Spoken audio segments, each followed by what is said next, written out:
On today's episode of the Locked On NBA Draft with No Ceilings podcast, Maxwell Baumbach and I are going to cover three deep guard sleepers in the upcoming 2026 NBA draft class and why Izaiah Pasha of Virginia Tech, Obi Agbim of Baylor, and Mason Falslev of Utah State are primed for breakout seasons. You are Locked On NBA Draft with No Ceilings, your daily podcast on the future stars of the NBA, part of the Locked On Podcast Network, your team every day. Thank you for making Locked On NBA Draft with No Ceilings your first listen of the day. I'm your host, Nathan Grubel, current No Ceilings contributor, scouting consultant, and evaluator of prospects for the last 14 years. We're part of the Locked On Podcast Network and we're available wherever you get your podcasts as well as on YouTube. Make sure to subscribe, rate, and review. Today's episode is brought to you by FanDuel. Right now, new customers can bet just $5, and if your bet wins, you'll get $300 in bonus bets. Download the FanDuel app today. Joining me this week is my co-host, lead columnist, and creator of the ever so valuable No Stone Unturned series for No Ceilings, is Maxwell Baumbach. Maxwell, how are we doing today? I'm doing great. Had my guards column drop on NoCeilingsNBA.com today for my No Stone Unturned series. Very excited about it. Very unique group of players, and we're going to talk about the top dogs from that column here today. 100%. On today's episode, Maxwell and I are going to cover three of the guard prospects in his latest No Stone Unturned column, right as he mentioned. You can read that right now on NoCeilingsNBA.com. We're going to cover why they're potential sleepers in the upcoming 2026 NBA draft class. We'll start with Izaiah Pasha, who will be playing at Virginia Tech this upcoming season. We'll get into Obi Agbim at Baylor, 6'3" scoring dynamo, and then we'll get into a little bit of Mason Falslev coming back for a season at Utah State. Before we get started, I do want to shout out the other members of the Locked On NBA Draft with No Ceilings team. Tyler Rucker, Tyler Metcalf just released an episode covering the top centers to watch for preseason in the 2026 NBA Draft. And Corey Teleba and Albert Gim did a podcast on explosive scoring guard Tahad Pettiford heading into his sophomore season at Auburn. Make sure you listen to those or watch those episodes wherever you get your podcasts. All right, Maxwell, Izaiah Pasha. Let's get into it. Why don't you tell the audience a little bit about Pasha's background and what really stood out to you when you were reviewing both the stats and the film in terms of why you thought he was one of these deep sleepers you wanted to write about coming into the season? Yeah, so Izaiah Pasha was at Delaware last season. He's a 6'5" guard. He weighs 205 pounds. He will be a sophomore. Last year at Delaware, averaged around 12, 4, and 4. So just really solid, filled the stat sheets. But really caught my eye. There was another player on Delaware, John Camden, who's a big shooter that I was trying to get eyes on last season. And it was really Pasha that kind of captured my imagination at that point. He had a phenomenal closing stretch to the season, but just kind of get into his game. He lives at the rim and he gets there by himself. He was 89th percentile on isolation frequency, 88th percentile on pick and roll frequency, and almost 60% of his shots in the half court came at the rim. Per Bartorovic, only a little over 16% of those were assisted, and he still made over 55% of his half court rim attempts. So efficient at the rim, but unreal ability to get there. When you look at guards who've stuck around the NBA that are elite rim pressure guards, like that is elite of the elite in that category. Like it is very, very rare for a player to get to the basket as frequently as Pasha does. He's very strong. He's very clever. He's got a good handle. He has a variety of setups. He can use ball screens in a variety of ways. So the big sell here is he's a big dude who can get to the rim, and that feels translatable. 100%. Pasha was very interesting when I went back and did some of the film watching as this sort of bigger frame guard who's going to have a lot more to fill out in that regard. You mentioned a lot of the rim pressure stuff. The way that he navigated on offense, both from a scoring standpoint as well as a playmaking standpoint, he reminded me, and I know he's not as big as this guy, but he reminded me a bit about Michael Carter-Williams in terms of just how he approaches the game offensively. He plays at his own pace. Guys don't really speed him up, but he can kind of get to that pull-up shot when he needs to. He can get to the rim when he needs to. That's sort of the offensive blueprint that I can see for him. That can be exciting when you're talking about a prospect like this in some ways, because Pasha is a guy who's transferring up. This is going to be his first year at the high major level. So when you get compared to a guy who, won the NBA Rookie of the Year award, it's a pretty good comparison, right? However, the flip side to that is that MCW never necessarily had that explosiveness that I feel like he needed at the NBA level past like his rookie sophomore year. And the jump shot never really came around for him in a big way. And I do think that's definitely one of the things that Pasha is going to need to work on coming into the season. How confident are you in his jump shot becoming more of a weapon than maybe it did for someone like an MCW? Yeah, I feel pretty good about it. So where it gets tricky breaking down Pasha's shot is he was very good off the catch and very poor pulling up. Like even in the mid-range, the pull-up shot is just not something that's there yet. And the catch and shoot, the volume as a whole was pretty low. But on his catch and shoots, he made 40.6% of them, and he was taking them from deep, deep, deep behind the college line. There are some of them where he's, at NBA range and he's catching it, and it's 1-2 hop, and he's drilling it, and it's nothing but net. The shot can be a little bit mechanical. It can be a little bit slow. When I spoke to him, he said that he's working on the shot like outside of practice 2-3 times a day, like just on the shot. He knows that that's kind of the swing skill for him. So he's dedicated a lot of time to it, and he specifically mentioned speeding it up. But I think the fact that he has range on it, he's a solid free throw shooter. And even if you look back at his high school numbers, like St. Thomas More, Philly Pride AAU circuit numbers, he's always been around 39-40%. Like the catch and shoot has always been there. So I think the combination of that plus the rim pressure, like AJ Mitchell is a name I threw out in the column, like optimistic, like that's kind of the guy that I see being a blueprint where it's physical, balance, control, playmaking, and then just I can keep you honest off the catch. And I think that's sort of the idea there. But I do believe in the shot a good amount. And I believe in the playmaking a lot too, because that's where he saw the big uptick down the stretch where he's nearly averaging like 6 assists a game with a 2-to-1 assist ratio too. And it doesn't take a lot to see on film. Like you can see right away, like he is a very energetic guy. He plays with a lot of exuberance. I think that really came out in some of the good quotes that you were able to pull from him in your piece, specifically when you interviewed him and talked to him. I see the physicality a bit on offense when we talk about the rim pressure and the types of shots he's willing to take around the basket. I think defensively for me, and again, it's not that he doesn't play without energy, because you mentioned, when we were talking offline, so about his block rate statistics and how willing of a guy he is to, sort of rotate and cover ground and then go swat a shot. But I think he needs to leverage more of his physicality on defense. Like when I watch him, it's not that I think he's a bad defender by any means, but I think there's a little bit more room to grow in that regard. And when you're moving up levels, it's one thing for maybe that to be a concern and it shores itself at the mid-major level. But if you're not seeing it there, and then now he's going up to ACC play, which, maybe that's a little bit in his favor, because last year we saw the ACC have a bit of a quote unquote down year. The league certainly wasn't as physical. Maybe it won't be as big of a concern for him in his sophomore season, but I do feel like if he's going to make that type of jump and really put himself on an NBA radar, he's got to play with a little more physicality on that end of the floor and really make guys work a little tougher for baskets and sort of those one-on-one type of elements. What do you see from him defensively? Where is that he can prove and what he brings to the table? Yeah, I think he's like quite good on an island when he feels like he's being challenged. Like it's one-on-one and it's ISO. He can really put his chest on a guy. He can force dribble pickups. He uses his physicality really well in that sense. And he has that 2.0 block rate, which is really, really good for a guard. And a lot of those blocks came at the point of attack. Like he can really stifle guys and put the clamps on him when he guards at the point of attack.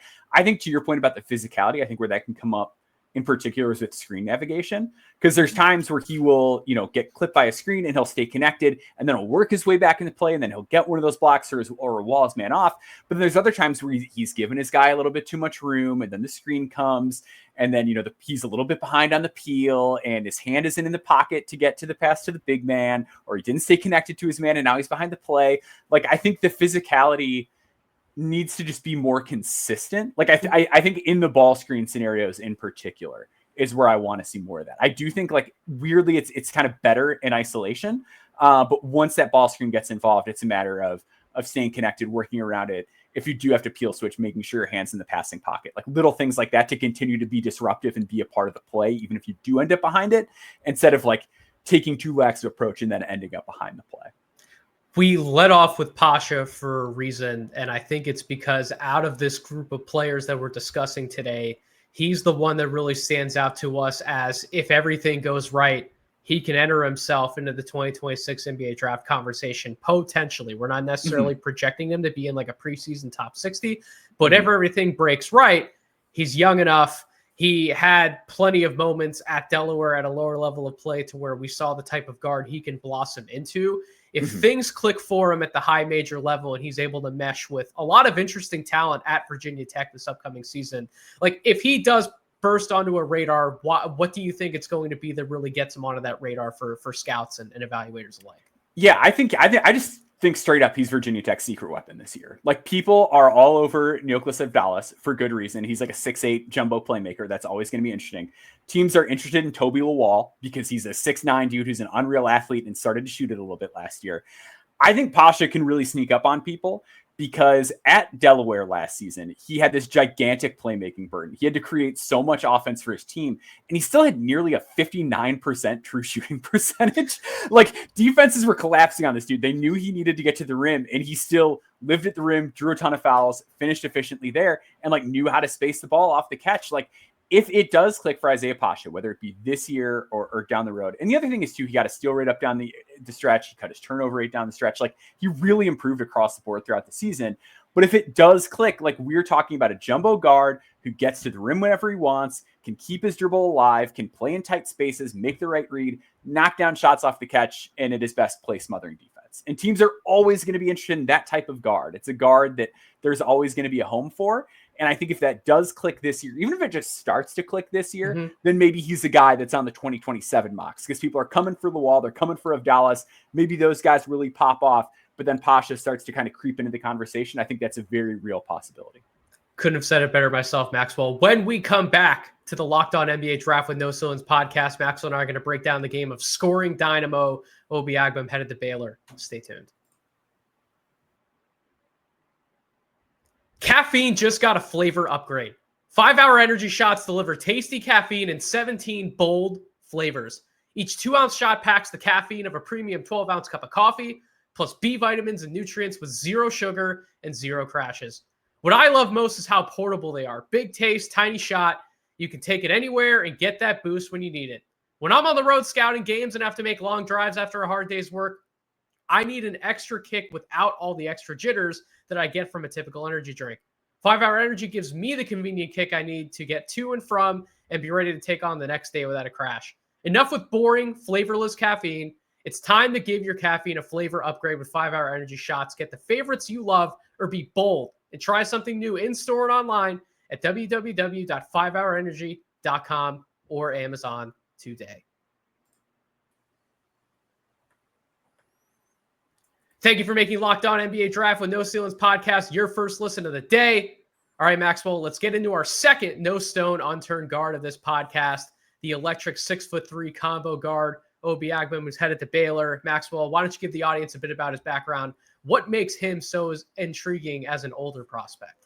Yeah, this man has been on a wild journey through the college basketball landscape. I texted you just his history of where he's been. He's on like school number 5 and 6 years of college basketball.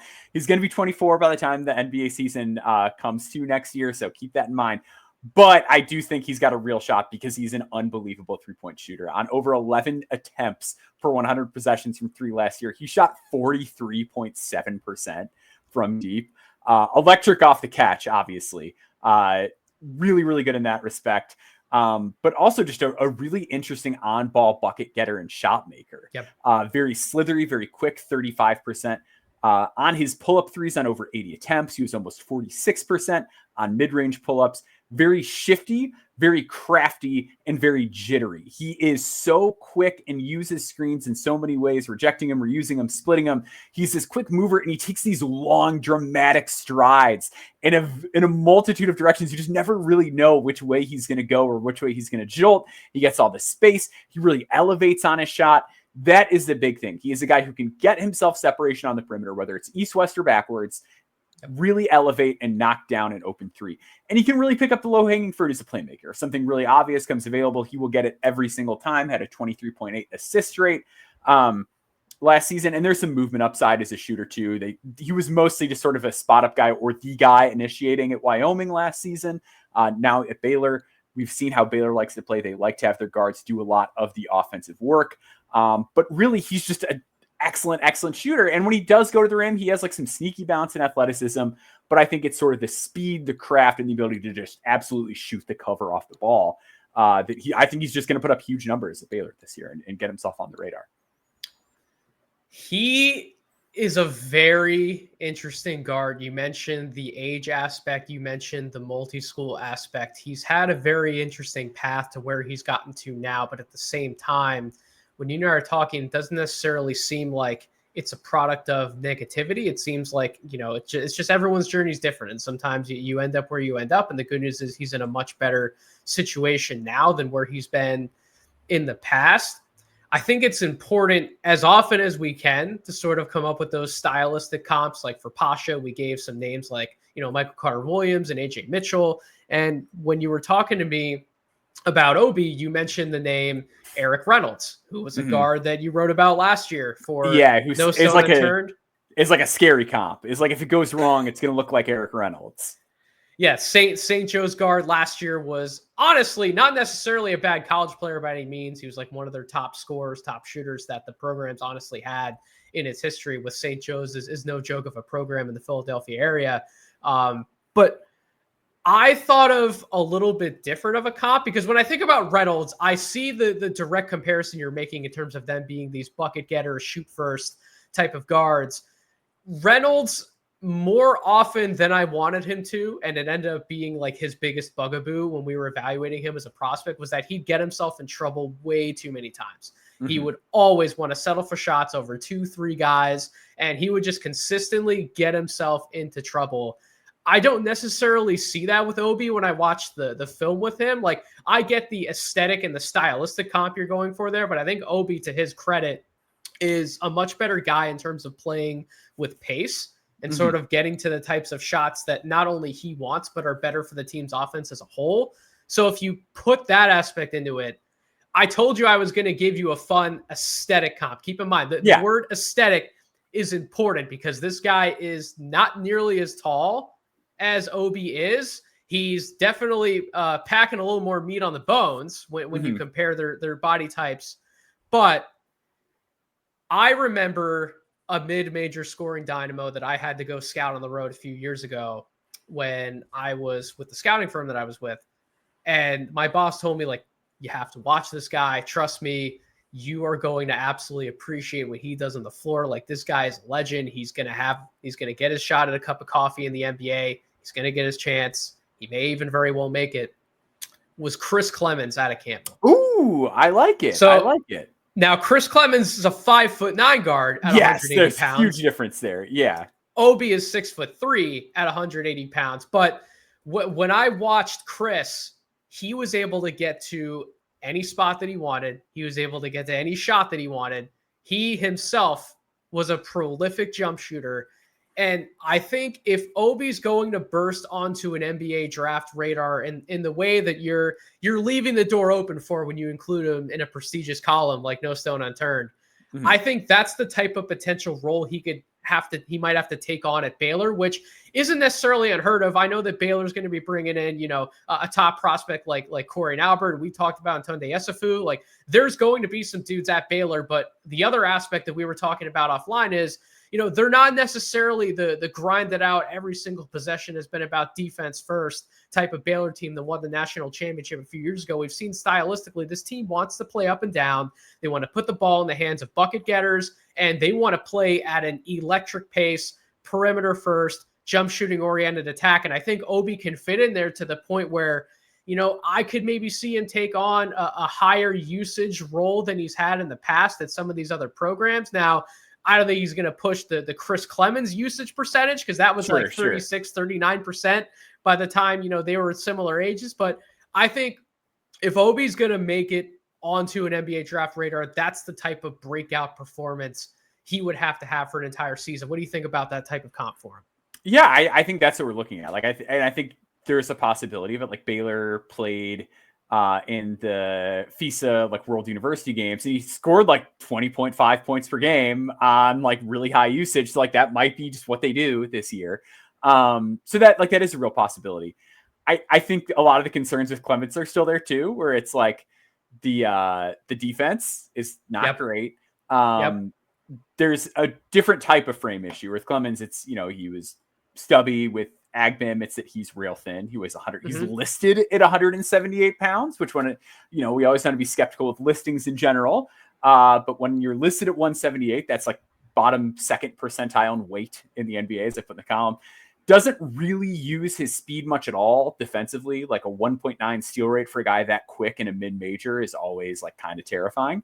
And he doesn't get to the rim at all. Like under 15% of his shots in the half court were at the rim. He didn't do a very good job on finishing on them. He likes to take off from really far away because he's not a very contact embracing type of player. So it's tricky. Like I can see a situation where it falls apart. I can see the skepticism. I can see why it certainly skews more toward cup of coffee than mainstay. Yep. And if he's going to be a mainstay, it's going to be that. It's going to be because he gets a little bit more comfortable with the physicality, and he's just such an electric shooter. They can find that like Landry Shamet, Kendrick Nunn sort of role and stick around the league. But that's kind of what's got to change for him. 100%. But as we know and we've seen, it might not necessarily be the type of player that you're putting on a list of, oh man, this is an excellent 16 game type of prospect. Like use that fun playoff phrase. But those elite bucket getters who are elite shooters who have that type of versatility that we've talked about on previous episodes when we're breaking down things we're looking for in terms of guard and scouting different positions. That's the type of player I think Obi is and can be this season for Baylor. And if he does it to such an nth degree, like that's the type of prospect that I could see all of a sudden we're talking about him. He's popping up maybe the back end of a top 60. He's getting in people's top 80s conversations. You're talking with a scout around the league. They're asking you who's your favorite potential undrafted two-way guy. Mm-hmm. Maxwell might all of a sudden be able to say Obi's name because he's transformed into that much of a dynamic bucket getter to where it's impossible to ignore him. So I thought he was a really fun watch on film, and I can't wait to see what he does coming into college this season. When we return after a short break, Maxwell and I are covering one last no stone unturned guard in the form of Mason Falslev. As Maxwell puts it, a potential Jordan Goodwin, Colin Gillespie hybrid. Stay tuned. The NFL season is here, and FanDuel is making sure you're ready for kickoff with a can't-miss offer. Right now, new customers can bet just $5, and if your bet wins, you'll get $300 in bonus bets to use across the app. I love using FanDuel as a sports bettor because they have an enormous number of markets to bet and things to bet on, especially when it comes to the NFL. You have same-game parlays, alternate lines, and anytime touchdown scores makes it really easy to craft a bet slip that gives you the best chance to win big. So are you ready to play? Download the FanDuel app now by visiting FanDuel.com to get started. That's FanDuel.com to place your first $5 bet. And we're back on the No Ceilings, Locked On NBA Draft with No Ceilings podcast with our last guard breakdown today.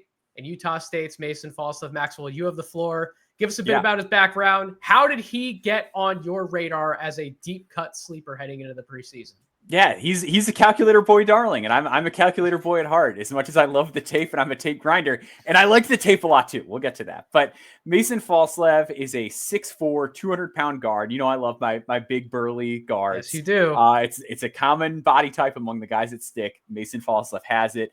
At Utah State last year, 15 points per game, over 6 rebounds, nearly 4 assists, and 2.3 steals per game. Really just an offensive Swiss Army knife. Played off the ball a lot last season, but was 39% from 3 on 7.4 attempts per game.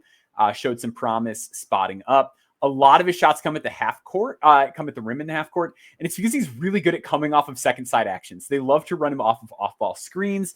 And he doesn't have the fastest first step when he attacks off a spot up. But the second and third step are really good, which makes him very deadly on those second side actions when he can run around a screen, catch the ball, and he's got that head of steam. He's got that strong body to hold this line. He can get to the rim, draw a lot of fouls, and finish through contact. Very good core strength on him when he does meet a rim protector. And he always has the floor mapped. He sees the floor so well. The second he gets that ball, whether it's at the nail when he's coming off of one of those screens, or if he just catches it from a spot up situation, he processes the game exceptionally well. So when we're talking about where basketball's heading, this 5-out dribble pass shoot evolution that's continuing, Falslev's kind of tailor-made to play off of a heliocentric star player in that type of capacity. And he does a lot of the Jordan Goodwin dirty work that I love. And that's where that comparison came from. He's an awesome rebounder, had nearly a 19% defensive rebound rate, which is something you see more from a power forward than from a guard. He had a steal rate over 4. I believe he was the Mountain West leader in steals last season. Processes the game so well. Again, he loves to blow up those handoffs. He knows where the ball's going to be when there's a scramble situation. He outsmarts the opponent. There's a lot to like. He really knows how to play basketball. I do question the scalability of it because I think when you look at the isolation work, the pick and roll work, he's not where you'd want him to be as a guard that's an NBA prospect. But I think he really knows how to play within a team concept. I think he's really physical. And I think he just knows how to, he just knows how to play complementary basketball. And when I watch film on guys, I like to watch the minutes they don't play. And anytime he was off the court, which wasn't very often, it was like, can we please get Mason Falslev back on? Like he just moved the needle for them in such a serious way that I really kind of fell in love with his game. And I think he's a guy that he's very old. He served a mission for the Jesus Christ Church of Latter-day Saints. So he is one of those players that could be 25, 26 by the time his college eligibility is out. He's a junior currently because he also did a redshirt year. He's going to be older, but I think he's going to make people think because I think he impacts the game in so many ways. We are not ageist at No Ceilings. No. In case anyone hasn't figured that out in terms of the prospects that you and I are talking about, if they haven't read enough of what we publish on NoCeilingsNBA.com on a daily, during the season, and weekly basis, we are not ageist at No Ceilings. So we're going to give guys like this a fair shake if their game and their numbers warrant it. And you mentioned that he is a calculator boy's dream. He certainly is. He stands out in basically every single advanced and box score metric that you would want him to as a guard. He's making an impact. Like you talked about, he's doing the little things in terms of the dirty work. He's rebounding his tail off. He is consistently cutting and mapping the floor well and making sure that he's where he's need to be position wise in terms of playing off other people.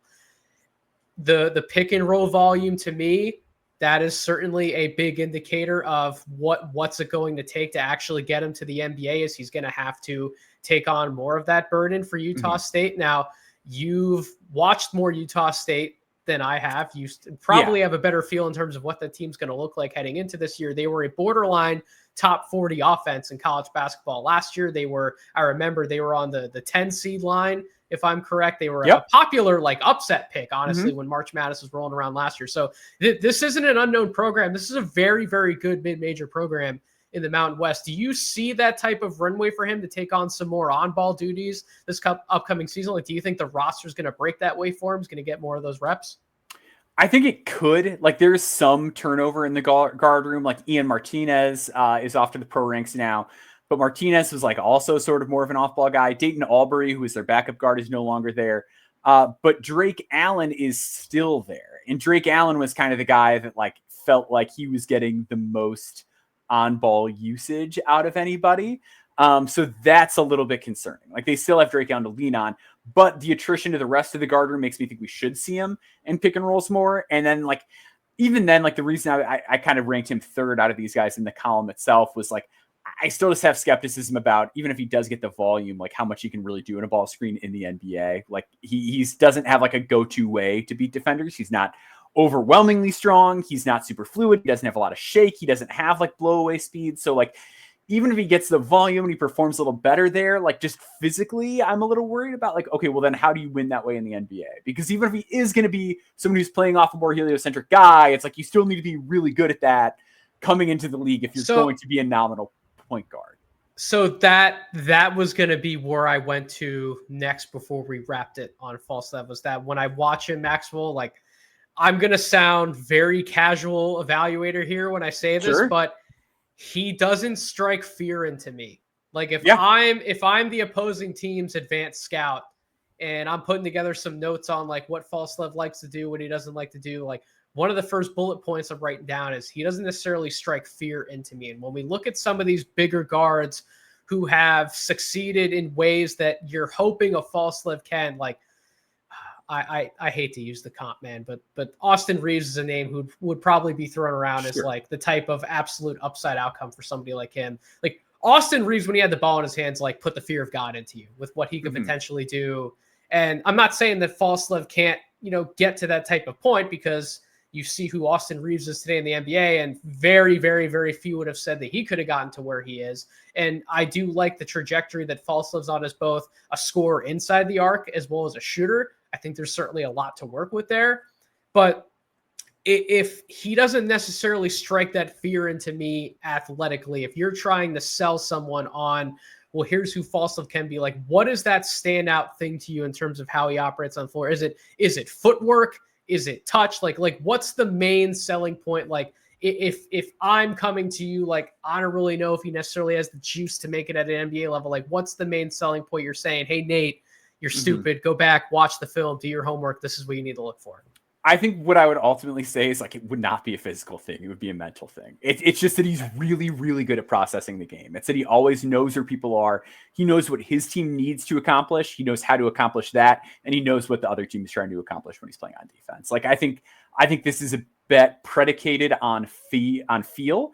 And then I think you would have to, like, I'm just not sold on the touch. Like, maybe it is the touch because he is, like, really good at keeping his touch against contact at the rim. But he was, like, a horrid free throw shooter last year. Like, and some of the misses from three are bad, and he doesn't make his pull-up shots. So, like, it's really hard for me to, like, give you something that is physical right now. Like, it feels like this is a game that's predicated on, like, he is big, he is strong, but he's not overwhelmingly strong. It's just that he really knows how to play, and he picks things up very quickly. I can't say that he doesn't have touch, though, because he's 60% on twos through 2 years.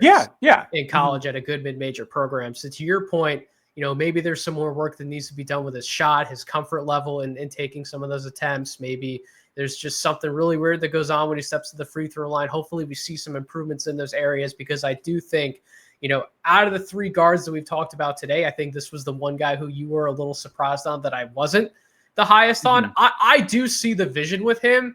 He's just, he's got to sell me on something in a big way this upcoming year in school. And to your point, maybe I do need to give a little bit more credit when we talk about the mental aspect of the game, because we're seeing it. We've talked about it on numerous episodes now, how important it is to be able to just understand where you are, where you need to be, and how quickly you can close that gap mentally in terms of making the right quick decisions. Falslev is a guy that can do that for you. So I am really excited to see his development and what it looks like this year at Utah State. But that's going to wrap it up for this episode. Big shout out to each and every one of you for listening to this episode of the Locked On NBA Draft with No Ceilings podcast. The Locked On NBA Top 100 is here, voted on by the NBA hosts of the Locked On Podcast Network. Our Top 100 was formed by experts that cover these teams and players every single day. Find the full list on Locked On Sports Today on YouTube or wherever you get your podcasts. As always, thank you all for listening. I hope you all have a wonderful rest of your week.